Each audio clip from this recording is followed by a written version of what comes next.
Bien, je m'étais arrêté lors de la vidéo précédente sur les différentes zones d'intégration régionale, hein. J'étais en train de lister leur date de création, les pays qu'elles unissaient, les mesures douanières qu'elles mettaient en place entre elles ou vis-à-vis des importations venant hors de ces zones. Et donc, je m'étais arrêté sur l'ASIAN, hein, qui était justement, qui avait fait l'objet de notre étude de cas. Et donc, je vous avais dit qu'à l'origine, ça avait été une association donc de nations du Sud-Est asiatique qui avait été créée en 1967, donc il y a longtemps, hein, peu de temps finalement après la communauté économique européenne, donc pendant une période qui s'appelait la guerre froide, qu'on a étudiée en histoire, et c'était une association pro-occidentale de 5 pays hostiles aux pays communistes d'Asie, hein, qui était assez prégnant, hein. Je pense à la Corée du Nord, je pense évidemment à la Chine, je pense au Vietnam du Nord, bientôt au Vietnam tout court d'ailleurs, puisque la guerre du Vietnam touchait à sa fin, du moins touche à sa fin, non pas tout à fait encore, mais il fallait attendre quelques années. Et puis finalement, encore une fois, c'est à la sortie de la guerre froide et avec l'apaisement des tensions que entre 1984 et 1999, il y a eu l'entrée de 5 nouveaux pays, ce qui a fait que l'ASEAN compte aujourd'hui 10 pays. Et cet ASEAN doit faire face à leurs puissants voisins que sont évidemment la Chine et l'Inde. Alors, il y a d'autres exemples de zones d'intégration régionale, hein, je vous en avais parlé. Le CARICOM dans la région Caraïbes, le SACU en Afrique australe, comportant notamment l'Afrique du Sud, le SARC en Asie du Sud.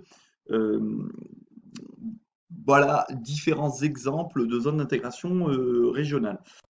Alors, au sein de ces zones d'intégration régionale, hein, qui doivent faciliter l'intégration à la mondialisation, il existe des degrés de coopération différents. Alors, le niveau le plus simple, hein, c'est la zone de libre-échange, hein, donc pour favoriser le commerce au sein de cette zone d'intégration régionale. Donc ça, c'est l'exemple de la CUM, donc l'ALENA en Amérique du Nord, ex-ALENA, pardon, le CARICOM au sein des Caraïbes ou l'ASEAN en Asie du Sud-Est.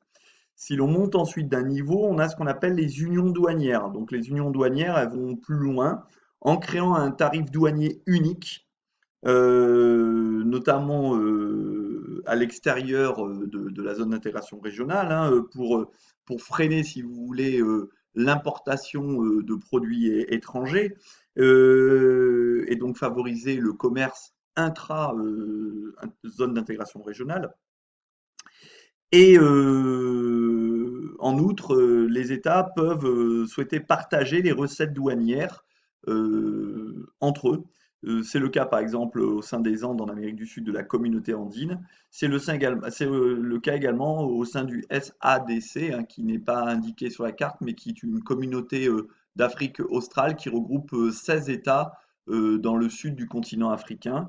Et donc on est dans le cadre d'une union douanière, donc de droits de douane qui sont les mêmes entre ces 16 États envers les produits qui viendraient de l'étranger. Si l'on monte encore dans le degré de coopération, on va arriver vers ce qu'on appelle les marchés communs. Alors les marchés communs, eux, ils vont permettre en plus la libre circulation des personnes, des services, des capitaux. Ça doit vous rappeler quelque chose, évidemment, l'Union européenne. Vous savez que vous pouvez circuler librement, simplement avec votre carte d'identité, dans tous les pays de l'espace Schengen, c'est-à-dire une vingtaine de pays de l'espace de l'Union européenne, hein. Tous n'ont pas signé ces accords, mais les accords de Schengen permettent de circuler librement en Espagne, en Italie, en Belgique, simplement avec votre carte d'identité française. Ces marchés communs, il en existe d'autres, hein, par exemple dans le Mercosur, hein, comme son nom l'indique, je vous dis, c'est-à-dire Mercado Común del Sur. Mercado Común en espagnol, c'est-à-dire marché commun, donc c'est clairement dit. Euh, L'Union européenne, qui est à la fois une union économique et monétaire avec la mise en place de l'euro, c'est le niveau d'intégration régionale le plus abouti. Donc au point de vue économique, l'Union européenne est en pointe en termes d'intégration régionale. Après, il faut savoir évidemment pourquoi faire ont été mis en place toutes ces zones d'intégration régionale. Alors pourquoi faire? Ben, déjà parce que créer une zone d'intégration régionale, c'est un outil d'attractivité. C'est un outil d'attractivité car la coopération régionale va permettre de renforcer la puissance économique et l'attractivité d'un espace concerné, car le commerce intrazone va être favorisé. Donc dès lors, vous voyez que pour les firmes transnationales, par exemple, ces espaces de coopération régionale vont être très intéressants, car pénétrer dans un des pays permet en fait d'avoir accès à un immense marché. C'est pour ça qu'une entreprise comme Amazon ou qui va installer une usine, je sais pas moi, dans le nord de la France, elle sait qu'en fait, elle a accès à tout le marché de l'Union européenne. Et donc, c'est évidemment pour les firmes transnationales qui visent d'importants marchés de consommation, notamment dans des pays développés à haut niveau de revenus, c'est évidemment très intéressant parce qu'une fois que vous avez mis le pied dans le marché, eh bien, vous n'aurez pas de droits de douane à verser, les biens pourront circuler librement, etc. Euh, donc ces associations régionales vont favoriser les échanges à toutes les échelles, l'élimination des droits de douane donc à l'intérieur de celle-ci, que ce soit dans l'Union européenne, dans l'ACEUM, ont, et c'est un fait, dynamisé les échanges entre les États membres. Euh, c'est le cas également aussi de l'ASEAN qui a particulièrement développé ses échanges régionaux et qui a en plus profité de sa proximité avec des géants économiques qui ne font pas partie de l'ASEAN mais qui ont un grand rôle dans la mondialisation que sont évidemment la Chine mais aussi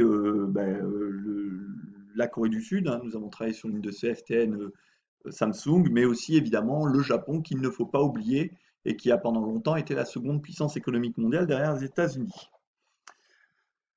Ces associations régionales renforcent aussi l'intégration des régions frontalières, hein. On a vu l'exemple avec l'ACEUM qui a contribué au développement des maquilladoras, hein. Rappelez-vous euh, en- des exemples que l'on avait pu voir à la frontière entre les États-Unis et le Mexique. On peut prendre Tijuana, San Diego, on peut prendre Mexicali et oui, Mexicali, j'ai retrouvé et Calexico. Donc, c'est maquilladoras qui ont profité donc de ces accords de libre-échange pour pouvoir se développer et donc créer de la richesse et des emplois, notamment dans la zone frontalière mexicaine. Donc, est-ce que ces zones d'intégration régionale sont un outil de développement? C'est la question que l'on va se poser maintenant. Avec l'exemple des corridors de développement, notamment en Amérique du Sud. Alors ces corridors de développement, ils sont symbolisés sur la carte par les doubles flèches vertes, hein, avec notamment les principaux corridors de développement qui sont projetés, hein, vous voyez, qui iraient notamment eh bien, de la côte atlantique à la côte pacifique en traversant l'Amazone, par exemple, à travers le Brésil puis les Andes, à travers les Caraïbes pour aller vers le Pacifique, à travers encore une fois, si on part du Brésil pour aller vers le Chili, ou bien de l'Uruguay pour aller également vers le Chili.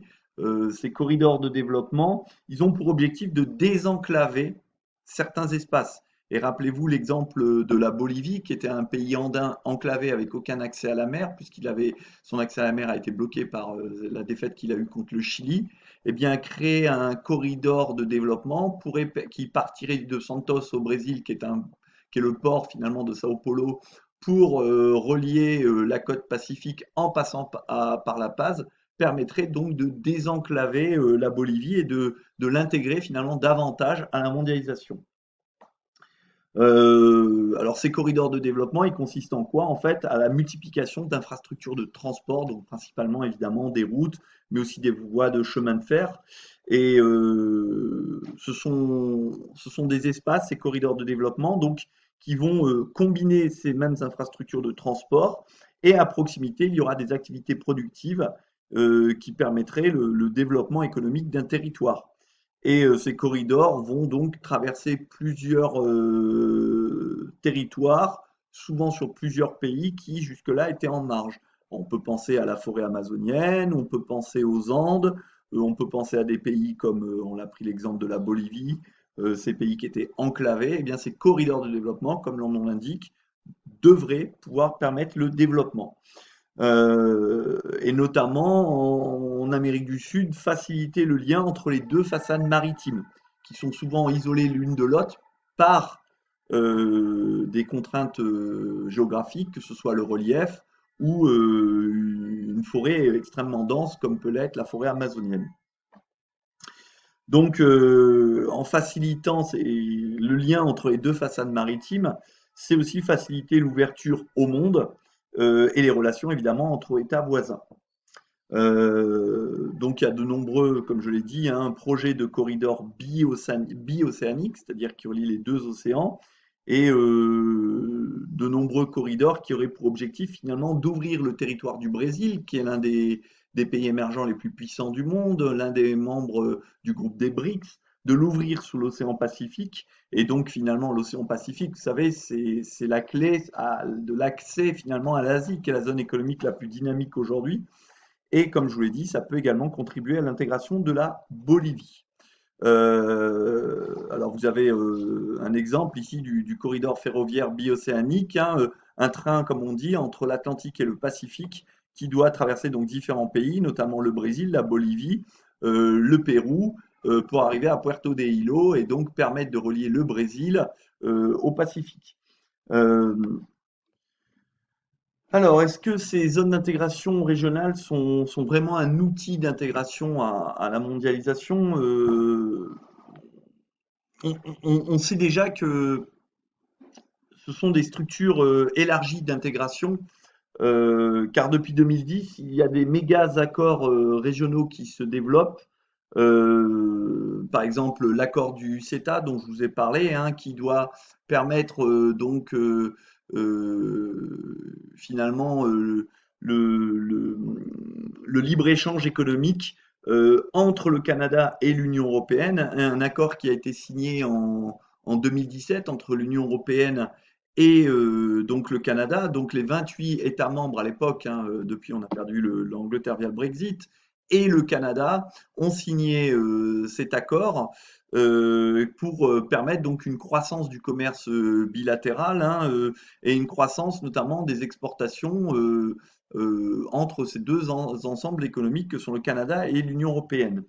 Euh, Ces accords du CETA ont suscité de nombreuses oppositions, hein, notamment au sein des agriculteurs, parce que ça allait permettre l'arrivée en France de la viande canadienne, et la viande canadienne allait pouvoir concurrencer notamment la viande, ben, comme vous le voyez ici, française, hein. On voit ici une vache canadienne qui est dopée aux hormones, donc qui est énorme, hein, par rapport à la vache française qui est toute tremblante et qui paraît beaucoup plus petite. Et ici, vous avez un arbitre qui porte le bandeau du CETA et qui lui cache les yeux comme s'il ne voulait pas voir que ce combat était complètement déséquilibré. Parce que d'un côté, vous avez le bœuf aux hormones qui est quelque chose d'interdit en France, mais qui va pouvoir permettre donc de circuler librement par le biais de ces accords économiques et donc de concurrencer le bœuf français ou le bœuf européen qui lui est soumis à un certain nombre de normes. Donc comme on vous le dit ici, le match Canada-France dans nos assiettes, c'est le titre de ce document. On vous dit le CETA soulève l'opposition d'agriculteurs, de consommateurs européens inquiets de la concurrence canadienne, mais aussi du fait que toutes les normes sanitaires applicables dans l'Union européenne ne valent pas automatiquement pour les produits importés. Et ça, c'est un réel problème. C'est-à-dire qu'on exige de nos agriculteurs de respecter certaines normes qui ne sont pas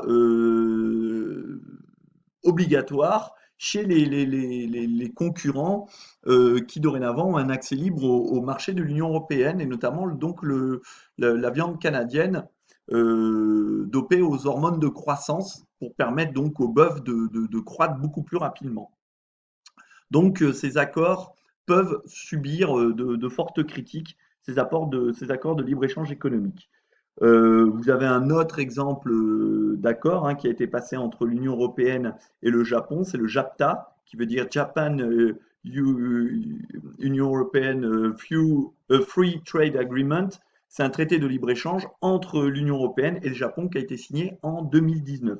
Donc il facilite l'arrivée des voitures japonaises sur le marché de l'Union européenne, donc Toyota, Mitsubishi, Kawasaki, etc. Et en échange de droits de douane supprimés sur certains produits européens comme le vin, les fromages, la viande, les cosmétiques.